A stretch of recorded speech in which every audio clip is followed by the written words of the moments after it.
Family Skeptical, Parenting Through Nonbelief. We're a married atheist couple raising two wonderful, strange children. We ask big questions, dissect weird parenting moments, and examine how society ignores or misrepresents families like ours. If you're any stripe of nonbeliever who's involved in raising children, welcome. You are our people. Our kids have heard all our swears, but yours might not have. So be thoughtful if there are young people listening with you. The holidays are upon us. If I really have my act together, and that is a big question, this will release on Christmas. Like, on Christmas. So Merry Christmas. But yeah, I don't know if the holiday season has ever felt so This Christmas we'll drop a new show. Hope it won't blow. I don't know if it's like that we just moved or that we have unexpected things happening with our house or that Thanksgiving was so late, but I mean, it feels like December was an afterthought. Yeah. It really feels like a mad dash to the finish line. More so what is the finish line? That's a good question. You know, like it's arbitrary, like a mad dash to January 1st, which on a cosmic scale matters not at all. Not at all. But yeah, all of my gifts to family will be late. That's not true. It's pretty true. I mean, not the family we're celebrating Christmas with. Right. Those will be on time. Yeah. So you can't say all. Okay. Well, all of the family that I typically have to send gifts to will be getting New Year's gifts, I feel. Then it'll be exciting for them to have surprises. Yeah. Yeah. Very much so. And then there's just been a lot. Well, here's the other thing. Because we were not living in the US, we did not have American Thanksgiving off. So this is also the first year in many, many, many, many years that we traveled for Thanksgiving. Yeah. It was pretty cool. Great, but also sort of changed. Stressful? Yeah, how everything felt. Yeah. It's always nice seeing family, but it's pressure to get there on time, to do all the things, to satisfy all the social engagements. You know, holidays are, I don't want to sound like a jerk, but holidays in a sense are a performative act. Yeah. When you're in a social setting, because, you know, nobody wants to be around the person who's actually like talking about their problems. And maybe we should live in a society where that is more normalized. But I feel like, especially with the weird year we've had collectively and the weird times ahead, that everybody's just trying to buckle down. Like we talked about in the last episode, like we're collectively trying to perform self-care, maybe disengage from thinking or talking about the things that are stressing us out. And as a result, like for somebody who's autistic, and I already like am coming to grips with how I've been essentially masking for as long as I can remember, having to now be aware of how I'm masking and then go into more social engagements with family where I then have to continue to mask. And, you know, it's a lot of pressure, and it's an extra job. It feels like a job sometimes. Though it is very wonderful seeing people. Yeah. It's weird. This year has been very transformative for me. And one of those ways is that self-awareness that I now have about my mental states and how to manage them. But, you know, it's now become a job now that I'm aware of it. It was nicer when I was just blissfully unaware and more unhappy, I guess. Was that nicer? It doesn't sound nicer, but it was less work. Okay. I was just like, you know, suffering and assuming that's how everybody is. That's fascinating. Yeah. Happy holidays. Happiness versus effort. Or Yeah. I don't know. The effort's worth it, obviously. Like, I'm a better person for it. But, it has to be said, when holidays roll around, everybody assumes that all the social engagements and everything are just like this thing, and you do them, and it's like a beer commercial or whatever the hell. But for people with neurodivergence, it isn't necessarily that. It can be a hard thing, and it's something that some people take for granted. And I would encourage people who aren't neurodivergent, if you have people in your orbit who are, don't assume that they have the same feelings about these social engagements in the holidays, or that they process these social engagements the same way that you do. And I'm sure it's hard because I don't want to speak for you, but feel free. You know me well enough. Well, it's just complex because I think, like, certainly in my experience of some of these things, like, things can be hard and lovely at the same time. Mm-hmm. And it can be hard to talk about the hard stuff because you don't want to make it seem like it's not also lovely. Yeah, sure. So, it can be complex. Yeah. And then the boys have just been like... They've been killing it. They've been killing it. They've been doing a lot of stuff. And they've been really good just in general with each other. Yeah. Which has made the whole, like, all this that I'm talking about with the stress of the holidays, made it all so much more tolerable, at least for me. Well, and on top of everything, Reader also just turned 11. Yeah. And, good Lord. Speaking of their relationship, I think Go was as excited about some of his gifts as he was. Like, it was just so sweet to see him celebrating his brother. Yeah. Yeah. Totally. They really do have a wonderful relationship. We couldn't ask for more. Yeah. And though this birthday. So it was just like such a good indicator of where my brain is at, because, it just kind of became a tradition. So when they were young, it was always hard because, like, when one of them was getting a lot of gifts and the other one wasn't, that was kind of a hard dynamic when they were little. And so we started always getting like a brother present for birthdays, and that's sort of become a tradition, and I like it. But because of a lot of things, like, I did not think about it at all this year. And thankfully, Go was like, oh, I'm so looking forward to my little brother present. And I'm like, and he immediately... Funny thing. He immediately saw on my face and he's like, you forgot. And I'm like, but we will work this out. But I'm just so glad he did it early, because it would have sucked if he had really been expecting it on the day and it happened. So thank goodness. And he was very understanding that it would be late. And then one thing I love doing is when I just started like writing these little notes to them that I would leave on their doors for them to wake up to on their birthday. Mm-hmm. Completely forgot. Did not do it. Did it for the next day.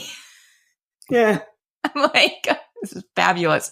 But one of the things I put on Reader's note this year is that I'm so proud of him for making such confident decisions about his life. Yeah. And one of those things is that last year he played a lot of basketball, like just on the playground with friends. Yeah. And, and we presented a lot of potential activities to him when we moved. And he was like, I want to do basketball. This is what I want to do. I want to prioritize it over all the other things. And he has been consistent in the effort and care that he has put towards that. And this past weekend, he had his first 2 games ever. Back to back, and got tired. But you went, I didn't go. It was... No, he like, to his credit, he pushed himself the entire time. In the first game, it's a rec league, so you do what you can with what you got. But we got there, We learned that due to unwritten rule of the league, his coach had to step down from coaching before the game started because the coach's kid was in the travel league for the same age group, and there's like some sort of conflict, and so the coach had to step down. And so they had a substitute coach who I really like, who I already knew from his sort of basketball camp a couple months back. Mm-hmm. And that coach is now going to be their coach moving forward. He's always there, which is great. I love consistency more than anything else. And then also, 5 people on the court for, a basketball team, right? They had 5 people show up. So there were no subs. Yeah. So he was out there in his first basketball game for all 4 quarters, no subs, just running his butt off.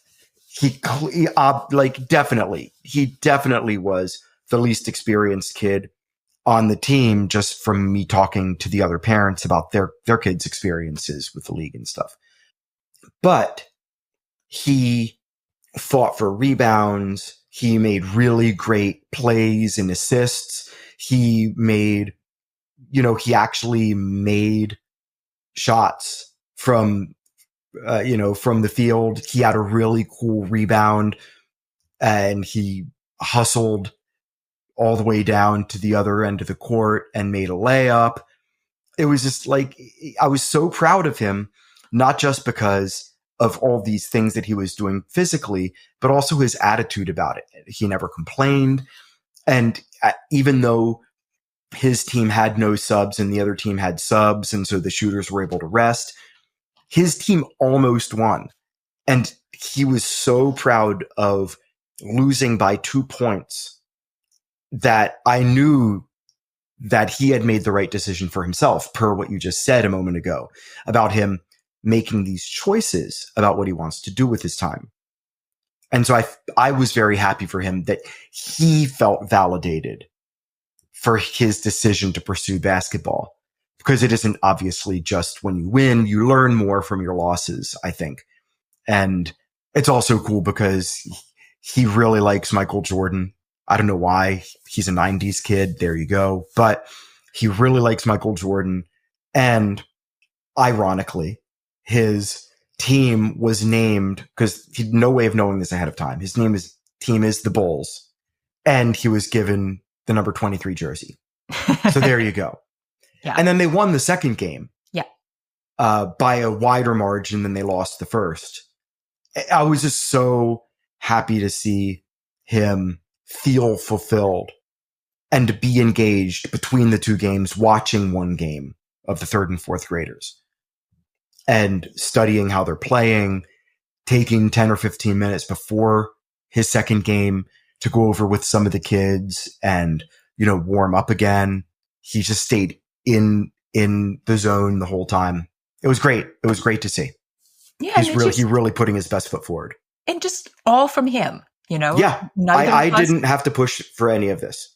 No. And neither of us really cares about basketball. And it's just him. And it's so cool to see. Now, flip side, Go had a very hard time building up to doing swimming lessons. And this I am 100% for saying, because that kid has to know how to swim for safety reasons. Yeah, exactly.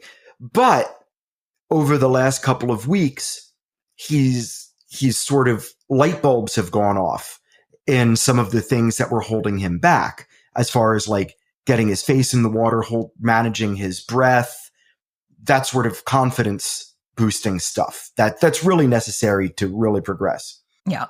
And he, in so doing, quickly went from just wanting to do the bare minimum to get us to stop him from going more. Basically, just fulfilling the bare minimum requirements for us as parents being satisfied with his safety, like you just said, right? Yeah.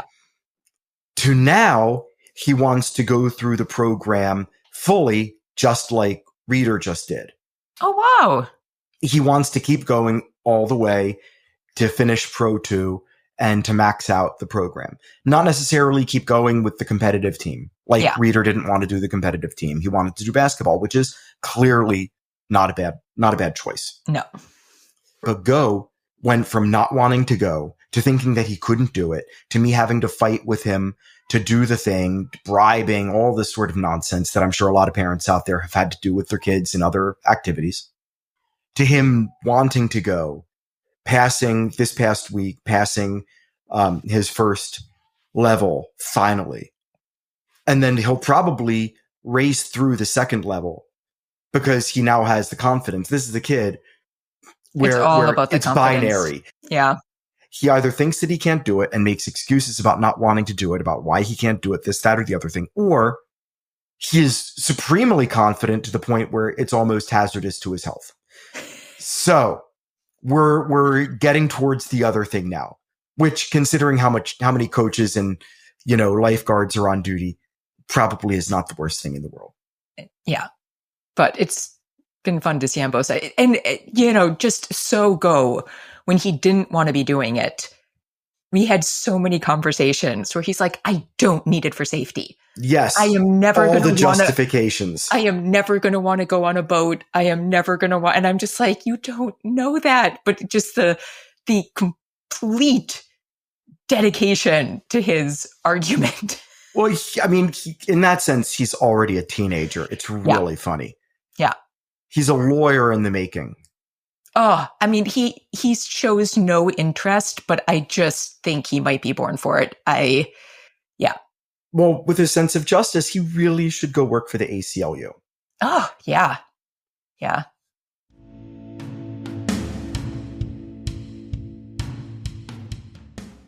Okay, so in the last episode, we played a long interview with Paul Golin, Executive Director of the Society for Humanistic Judaism. I agree. If you did not listen to it, highly recommend going back. But I wanted to play a little bit more from that interview that I wasn't able to fit in, which is basically me just asking Paul if I'm doing this whole secular Judaism thing wrong. Yeah, I can't ask him that because, it would have to be yes, because I'm not Jewish. So, but I really appreciated him giving me some feedback. And if you enjoyed this little bit and didn't listen to the other one, go check it out because there's a lot more on all of these topics. And and I sound real weird because I had all of the technical issues during that interview, but I still think it's a fun conversation. So please enjoy. So you were talking about what it means to be Jewish, and I have to you have to help me on my life now. So I sent the episode to you, but Karen Feeding recently had an episode about what it sort of means to be a Jew in the world right now. And one of the things I thought was most interesting about that episode is how much sort of secular Judaism was talked about without being talked about. And their guest was just like a listener. She's a Jewish woman who is a psychologist and just kind of came on. But one of the things she said is, since Judaism is an ethno-religion and not just a religion, there's no way to be Jewish without a religion. If we try to retain a cultural way to be Jewish, yes, bagels are amazing, but they're not enough. And I really it felt like this huge challenge when I heard it, because we just had an episode on indoctrination, and I'm not trying to make my kids into atheists. If that's the way it goes, it's great. Interestingly, I have wanted them to experience enough Judaism, because if they're not going to be atheists, I really want Reform Judaism on the table. That is something I've very specifically done. But we came from a place that had no Jews. And I didn't realize how much I had always been in a place with lots of Jews. And it felt very strange being in a place with no Jews. And now we're in a place with lots of Jews again. And I'm like, great, because I actually don't want to be going to synagogue. I don't care about the religious traditions that much. I love the plagues. I love the story of Esther. My mom does a lot of that stuff with them. But I was like, now they can be Jews like I was a Jew. Like, just lots of Jewish friends. Like, you go to your friend's bar and bat mitzvahs. Everybody feeds you a lot. Like, that was actually what mattered to me. But then listening to her, I'm like, but is that Jewish? And like, that's just one side of Jewish culture. So you were so inclusive. I'm just like really curious because I'm trying to figure out what it all means to me in this moment of like having this secular Jewish family where I'm not a particularly good Jew and don't even know much about it. So, well, will your kids know that you don't believe though? Oh yeah, they okay. already know. Yeah. Right. Okay. I strongly disagree with what she's saying, and more importantly, I feel the worst thing that Jews do to other Jews is tell them that they're not Jewish enough. And this goes all the way down the line. The Orthodox don't accept conservative rabbis, all the way down to, Reform people who I'm presuming this person was actually, a Reform Jew telling secular Jews that they're not Jewish. Like, it goes all the way down the line. And whoever says it, I promise you, I can go find a Jewish person to tell them that they're not doing it right, that they're doing it wrong. And it is so destructive. And like I talked about people who have been turned off and turned away from the Jewish community. And this is such a big factor, that you are doing it wrong. Oh, it's not just, you married someone who's not Jewish. That's beyond the pale of being Jew, right? It's 100 little things. Just having bagels and reading the Times on Sunday morning. That's like the New York Jewish stereotype, and that's not going to last, and blah, blah, blah. I am, as I said, at least third generation Jewish atheist, right? You don't need to believe in God to be Jewish.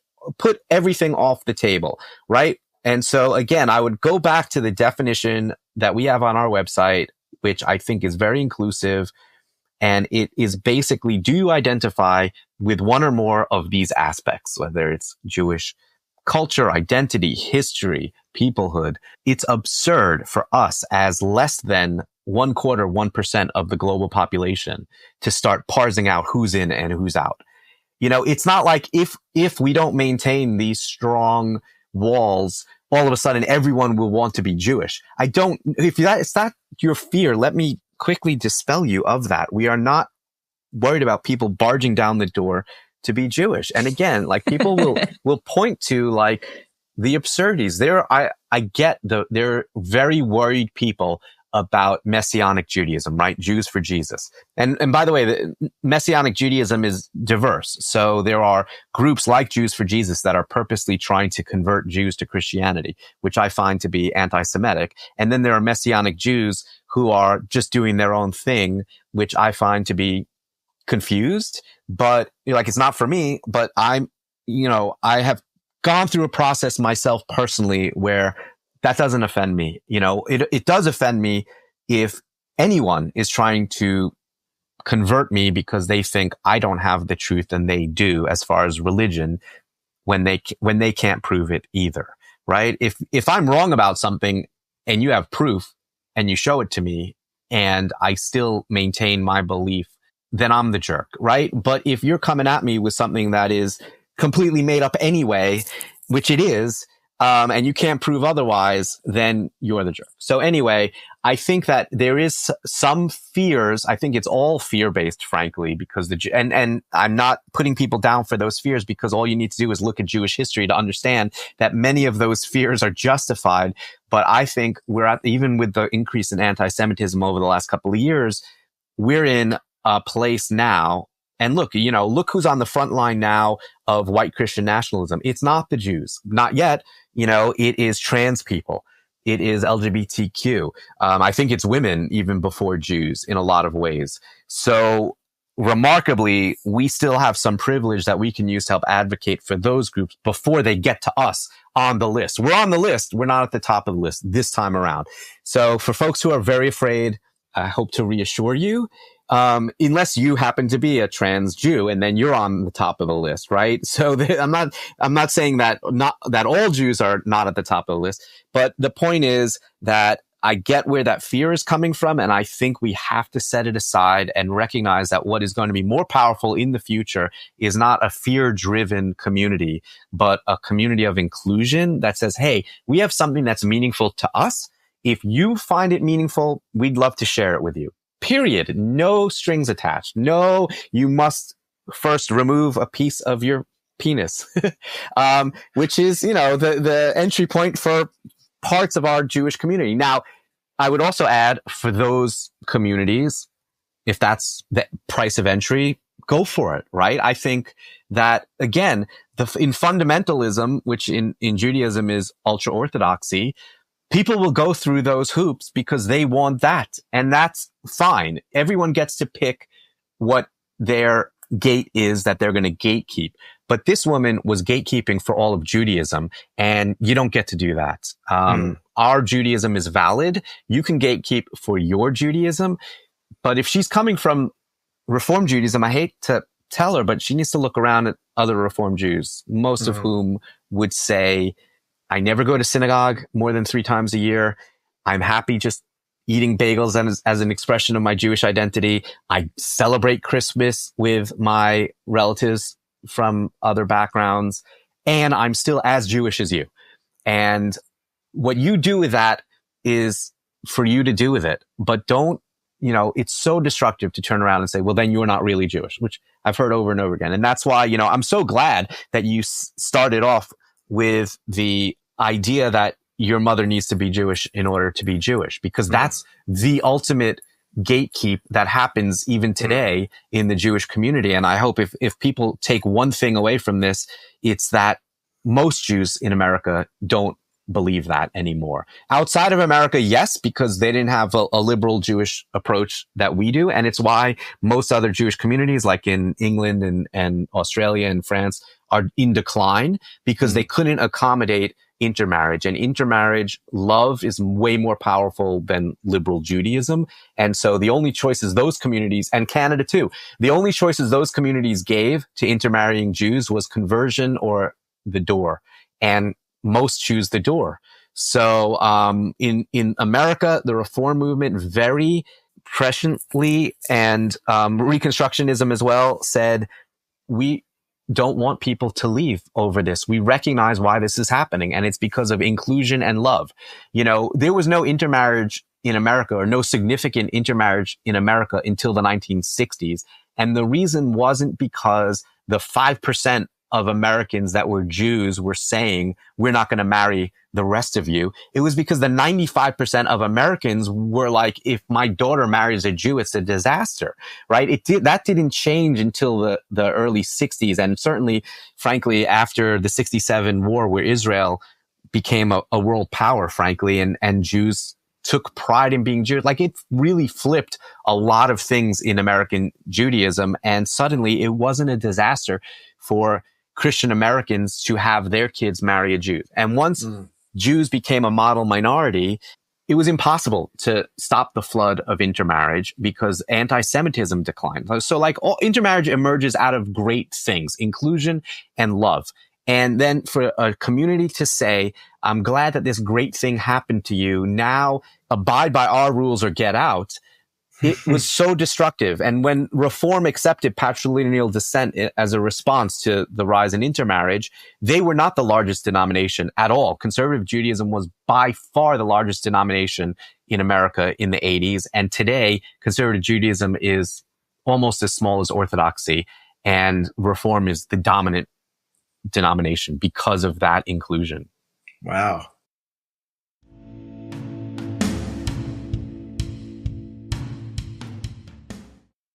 I want to talk about something. It sort of all fits together in my brain, but who knows if it'll make any sense to anyone else. But I've been kind of thinking about it because we went on One Bad Mother, and I have said many times, I think on the podcast, this podcast would not exist if One Bad Mother did not exist.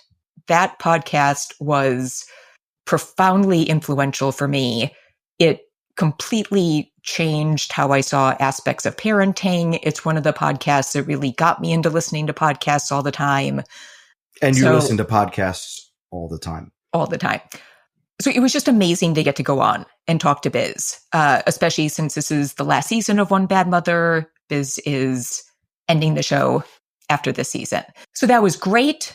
I will link to it. If you have any interest, you can go and listen to that interview, and you should definitely go and listen to more of One Bad Mother because they've had amazing discussions on that show about all things parenting. So search that archive because it is just a treasure trove. But it was, I should also say, like, after that, we got some more listeners. So if you came to us through One Bad Mother, we are so happy to have you here. Yeah, and we're preaching to the choir. So, but towards the end of that interview, we had been talking with Biz for quite a while, and she asked, but don't you guys have any fun? Or something. This is, mind you, if you listen to the interview, this is after we actually have her like laughing out loud at things we're saying and having spirited discussions and all this stuff. And I get why she would ask that, but it seems like it felt in a sense like an interviewee thing to say rather than something that organically sprang from the conversation we were already having. It just felt a little disjointed, but I mean, okay. Continue, please. Let me first say that having somebody who I deeply respect basically be like, hey, you're an awful hang, that is not entirely off brand for me. So like, I just have to accept that. I wouldn't say okay. It's okay, not, fine. She is in a sense totally correct. It is not the first time it's happened. So just putting that out there. But it was one of those questions. One, it made me realize as we do more interviews, and it's something we really want to do because given everything happening in the world, I think it is important to have more secular voices in more mainstream areas. It made me profoundly aware that like we need to get better at it if we're going to be doing that. But it was one of those questions where I was like, oh, wow, I did not expect that feedback. And I had to think about it, and I have some thoughts. And then when we were home for Thanksgiving, I was talking with my dad's amazing partner, and something related to Christmas came up. And she said, what are you guys doing with all this Christmas stuff? You're atheists, which is weird because so is she. And she's enjoyed Christmas for many, many years. But to me, it was like sort of all the same question. And given that the show was going to drop on or hopefully very near Christmas, I just kind of wanted to talk about it. So sure. I think from Biz's perspective, I mean, she's somebody who like loves thinking about ghosts and like other things. So I think it was sort of, isn't it not fun having to tell your kids that all of these things aren't real, you know? Okay. Aren't you always having to poo-poo the magical and imaginary and potentially made up? At least that's kind of how I took it. Okay. And I'll tell you how I took it in a second. Okay. So to that, I kind of have two thoughts. So one, there are lots of secular folks who find like a lot of meaning in, you know, science and like the universe and all of that stuff. And I am not really one of those people, I would say. But the first thing I thought about, we've talked about Forrest Valkai before. Yeah. And we talked about the fact that you got me a t-shirt from his shop that says, I'm proud of snails. Uh-huh. And it's one of the shirts I wear the most. And that came from him talking about snails. And can you explain the snail with the metal shell? Yeah, there's a snail, a sea snail, that lives down by volcanic vents where, you know, there's like a lot of metals coming up from the mantle.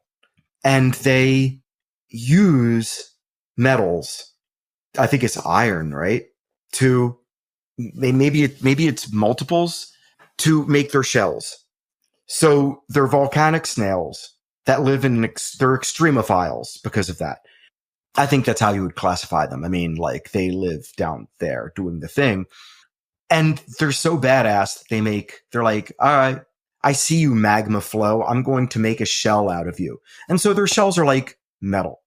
like literally like metal. It's so cool. And so I hear things like that, and I like made up stories a lot, but like that is cooler than half the made up stuff I've heard. Like that shouldn't even exist. That is wild. That is another reason that I think the Bible and other religious texts are bunk. Because like if there's a God that made a world with snails with metal shells, they would drop that information. You know what I mean? Like they'd be talking about something else and be like, by the way, there's a snail. Hear me out. It's literally called the volcano snail, and it lives in the Indian Ocean. Yeah. So like they can withstand temperatures up to 400 degrees Celsius, not Fahrenheit, Celsius. There you go. So we are proud of snails. And like our new hometown has a really cool zoo, and we visited when we came here to kind of check it out even before we moved in. And like there was this random fish tank, and it had 3 varieties of fish that I had just never seen before. They look like kind of grumpy old men, and they sort of have like what look like little arms. And like, that's great.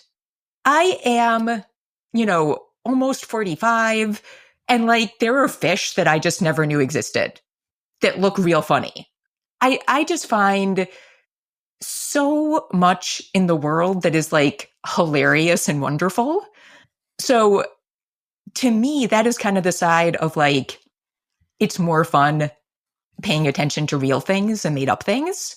Because there's like, when you start paying attention to, and I know like you get into all the weird like black hole stuff. I mean, the universe is just like a wild, wild place when you start looking at it. And I think that's real fun. The other thing I would say is, to me, the fun of made up stories is that they're made up. Go is really into dragons still. And I think it's kind of wonderful that we have all these stories of dragons from different cultures, that different societies came to similar myths and like took from each other's myths and have so many ways to tell it.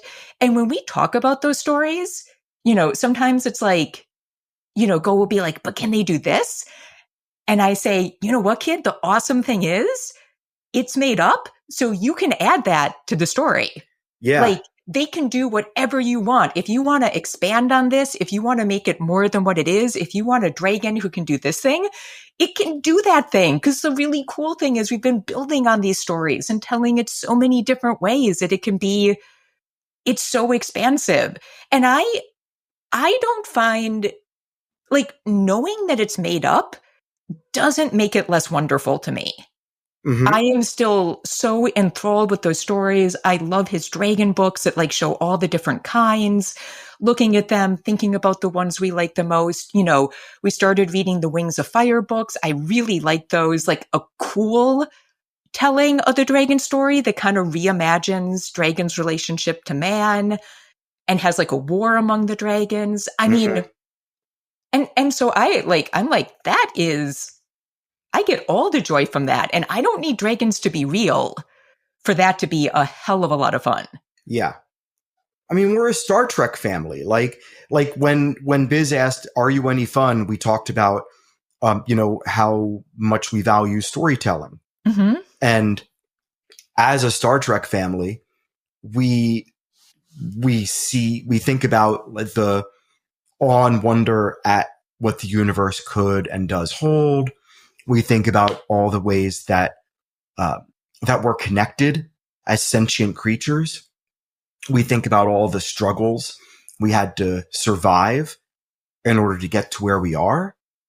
Like there is something completely fun about seeing your kids grow and teaching them to ask questions, helping them learn how their own minds work and how to best utilize them. Right. And for my money, when she said when she challenged us, like, are you any fun? Immediately what I thought of was we were talking up to that point about how important it is as a secular family to practice skepticism, to do the questioning and to research this stuff and figure out if what you believe, what you're thinking is actually true. And that feels like a very academic, maybe almost nerdy practice, but it's something that we all do to a certain extent. We all do throughout our lives anyway. Otherwise we would like keep touching the stove until our hands burn off. You know what I mean? Like we understand how skepticism works and we understand how we learn. And so I think it's really important as a parent to be able to do that, but to do it in a fun and engaging way. And so she was asking more about like our process, but she wasn't necessarily like drilling down on how we make it fun and engaging, right? Like to be a fly on the wall with some of the things that we talk about with the boys when it comes to, you know, science or mythology or whatever, like you just said, that there's no reason to make it boring. There's no reason for them to feel like they can't engage their imaginations. We don't stop them from engaging their imaginations. If anything, we have to like just let go sometimes to like vent it out of his system because he comes up with so many ideas, that magical thinker if he is, you know, we have to get out of the way while still practicing skepticism. So for my money, it's fun to show kids how to be skeptical, because then you can talk about bigger things more boldly with them because they're winnowing out ideas that are just ridiculous and also boring. They can hold on to this stuff that could be or that wasn't ever but is super cool. Like it allows them to make a hierarchy of ideas in their heads, because not all ideas need to be true to be interesting. And so for somebody like Go, who loves myths and myth making, that I think he really, and I don't have to think, he's told us he really loves how myths are a product of how people live with each other and how we tried to explain things in the past, and how the idea of all of these like cosmic origin myths, be it the Greek or the Norse or the Egyptians, so cool with the egg and the crazy stuff. But those aren't made any less wondrous or cool or incredible just because we know they didn't actually happen. We can frame them in the proper context. And you do that better with skepticism because you can test it, be like, oh, it's not true, but it's still cool. Mm-hmm. So us being skeptical doesn't make a Heisenberg compensator, which is a completely made up gizmo in a transporter that lets people be reconstituted as they are in a new place through a transporter beam, which is completely ludicrous to think about, but it allows it to happen. And it's this magical gizmo. And they just invented it to make it work, to get around the science of it. But there it is. And so you suspend disbelief. Like, she didn't ask that side of it. Like, not, are you fun? The better question that she should have asked would be, how do you make skepticism fun? Mm-hmm. I think. Because it was right there in the conversation we already had, the answer to that question. But I just thought it was really interesting when she said it, because I immediately got defensive. But then I said, wait, this is exactly why we have this show, is because it is fun to to teach kids skepticism. It is fun to be a secular parent where you're not limiting your kid to one set of beliefs. You're allowing your kid to sort of try on new hats. You know, that variety, I think, really is the spice of life. Yeah. And then it made me think about Christmas, because like, we love Christmas as a family. Well, that's what your dad's partner was talking about, you know, because I brought up Christmas movies. Like, we have to make a list of Christmas movies. And she immediately was like, but aren't you atheists? I'm like, and what was my answer? Do you remember? No. It was A Christmas Carol. Yeah. Like, the best representation of what everybody agrees is the Christmas spirit, regardless of whether or not you're religious. We agree that the Christmas spirit is that joy and fellowship, that camaraderie, the generosity, looking out for the people in your community. Yeah. That is the story that encapsulates all of that. And it's a completely secular story. You know, like there is, like, the most religion you get out of it is when Bob Cratchit is talking about how he went to church with Tiny Tim and talking about, talking about Jesus in the sermon and lame beggars walking and blind men seeing, and, Tiny Tim saying, God bless us, everyone. But Scrooge's resolution isn't made through Scrooge going to church. No. Scrooge's resolution is made through Scrooge being confronted by his past and his present and his future. Yeah, it's a story of empathy. Yeah. And you don't need religion for that. That has been made abundantly clear. It's a very humanistic story. Yeah, which is why I thought, as an atheist herself, I thought it was really interesting that she wouldn't have already known the answer that I was going to give. And, we've read the Christmas Story with the boys, and we talk about how we believe that's just a story. Yeah. But yeah, I mean, growing up, your family has a tradition of watching a lot of the different tellings of A Christmas Carol. The correct answer is all. All. Yes, all. And it is not a number. It is all. It is a set. and that was not a big part of my tradition. And it's something I've really fallen in love with since. Really? Yeah. Oh, okay. yeah. All right. I hadn't seen a lot of them. It was, it just Which wasn't. one's your favorite? Because we really haven't seen even half of the ones that are out there. I know. How about this? Who's your favorite Scrooge out of the ones we've seen? That's not fair. Why? Well, because A Muppet Christmas Carol is wonderful, and sure. But the Albert Finney one is also right. amazing. But who's your favorite Scrooge? I don't know. Is it like you can't pick, like, any given day you'll have a different Scrooge favorite or whatever? Yeah, I want all of them. That's fine. But Albert Finney is so incredible that he was like 30. I know. When he was Scrooge. And like flashback Albert Finney with Fezziwig is real Albert Finney, and everything else you see is Albert Finney in makeup. Well, and so that one's a musical. Yeah. And I think that's one of the things that makes it so magical, because it's a young actor who does such a good job looking old when he's playing the old Scrooge. When Scrooge comes around, the energy and exuberance that he has is actually of a young man. Yeah. And there is a magic in that I don't know can be captured. That's actually a really great point. I don't think we've ever talked about that part of it. I love that. I don't. Oh, I love that. Okay. Right? I get it. That's great. Yeah. So there is like an extra level of magic to that one just because of that weirdness. Oh God, with Edward Woodward when he first meets the ghost of Christmas Present, the I Like Life. Yeah. Yeah. But, but I also love Scrooge. Like, I think we quote that movie more than almost any other in this house. Yeah. It's hard. It's a very quotable script. But, but I was just, I looked it up, and I don't know if I've been like scanning articles since we've been talking.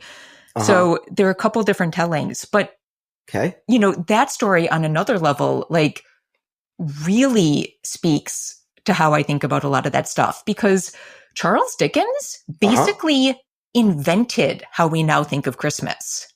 Okay. Like, people did not think about Christmas the way we do until he wrote that story. So it is a made up story, but the power of that story changed the world. Storytelling. Look at that. And nobody, like, unlike the way we sort of deal with Santa Claus with kids, it's not like anybody thinks Scrooge was like a real guy. Sure. That's not even part of the tradition. There is no tradition of making that story real. And yet it had this like amazing impact just because of the message. And to me, that like speaks to the amazingness of stories. Like, they don't have to be real to be powerful.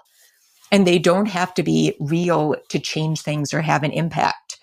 So just in case people don't know, it's pretty fascinating. So at the beginning of the Victorian period, a lot of people, it was like the period of industrialization. And so people didn't have time to celebrate like they used to. And so a lot of the Christmas traditions were like kind of going by the wayside. And where there's like religious push in America that for a short time got like all secular Christmas traditions shelved, like gift giving and like all the things that people agree are like the fun part of Christmas were like sent into the bin in favor of people just going to church. Yeah. And like, I think like we've discussed, Christmas comes from a lot of traditions, not just Christian. So there's the Festival of Yule, Saturnalia, a lot of our celebrations. You mean like the winter solstice stuff. Yeah. Because you said Christmas comes from other traditions. Well, but that is how people were celebrating Christmas, was with those traditions. And that's why the Puritan church... that is true. Yes. There's been a lot of cultural appropriation. Yeah. And that's why at around the same time, the Puritan church was sort of... They were afraid. Those things, because they're not a Christian tradition. The religious right ruining things all over the place. The real war on Christmas was the Puritans. Yes, exactly. The first war on Christmas was the Puritans. And so then... Was it the Puritans or was it another... This says the Puritans. Okay, then I want to make sure I'm not misremembering it. Okay, great. There you go. And then Puritans. Dickens wrote A Christmas Carol, and all of that stuff we think about celebrating with family, the big goose, helping others, like that really came from his stories. And Dickens, if you read his stuff, like he was somebody who cared about the poor. He was somebody who cared about better working traditions. Well, how many of his books? So many. Had to do with folks who had, let's say, economic issues. And how many themes in his stories included that wealth disparity? It was a big deal. Like the Industrial Revolution, it isn't something that was lost on the people of the time and then only touched upon by historians decades later. Like there's a reason why there were all of the worker rebellions and massive strikes, because it was like really affecting people of the time, and the art represented that. And so to me, the fact that like so much of what all people love about Christmas isn't from the story of Jesus's birth, which we can argue about whether it's true or not. It's from the story that happened in March. April, maybe. April. That we all know is made up. Like made up things are wonderful. And somehow having to say that they're true, I don't think. Yeah. Like that to me is not the important thing about them. So. Yeah. Well, it's all storytelling. Like is the worth of a story only in how true it is? Because then you're sort of writing off most storytelling. Yeah. Like, well, it's just, I don't understand it. And the people that would hold secular folks' feet to the fire about this, like lacking wonder or teaching your children wrong, would themselves have to then defend liking stories that aren't true and finding value in them because of how they relate the human experience. It just baffles me that there's such a disconnect when it comes to their empathy in how they can apply it so easily to their in-group, but then assume the absolute worst about secular folks. Just it never gets easier to figure out. Like I can't. Yeah. But I love this season. We were driving around recently and we live in a beautiful neighborhood now. Yeah. And for some reason, nobody puts up Christmas lights. So weird. It is. It was weird. It was just weird. And like, I got mine up late, but I love having Christmas lights up and I leave them up real late. Cause like, Go was recently asking why so many people have holidays at this time of year. And I was like, it is dark. Like we got to find light and joy with each other in a dark time. And so I usually. There's a metaphor there. Oh yeah, for sure. But I'm like, where are all the Christmas lights? I love it. I get it. There are a lot of Jews in our neighborhood. I'm not putting expectations on them, but I see a lot of houses with Christmas trees in the windows with no lights outside. It was like weird on a Brett Kavanaugh confirmation hearing level of weird. Yeah. Like it was really like, what am I watching? Sort of weird. Like this is like an affluent area where people clearly take a lot of pride in their houses and the presentation of their properties. And some people have wonderful, just beautiful displays. Oh, yeah. And I fully expected, because we talked about it, like, I can't wait to see this place in Christmas. And then Christmas comes and we're like, what are we not seeing? I mean, on strange. A skeptical bent, I think it is to the point where I'm going to have to start asking the kids' friends' parents. Why is this happening? Like, why? Just explain it to me. Like, is there something I should know? Are there like neighborhood rules I'm not aware of? Oh, interesting. Yeah. But clearly not, because some people really like do it to it. Yeah. Yeah. But yeah, I love the stories. I love the celebrations. It can be hard, but I love seeing family, all the things. Mm-hmm. So let's wrap it up there. Merry Christmas, Happy Hanukkah. They actually like almost coincide this year. Craziness, even though Hanukkah's a second-rate holiday. You know, I'll let you say that. Yeah, happy solstice. Happy just like making it through this month and into next. Ooh, yes. Happy survival. Happy survival. And we'll wrap it up there. So we need to thank Jonathan Zalbin and First Frame Music for the music for this podcast. And here wraps up this episode of The Family Skeptical, where nothing is sacred except for our kids.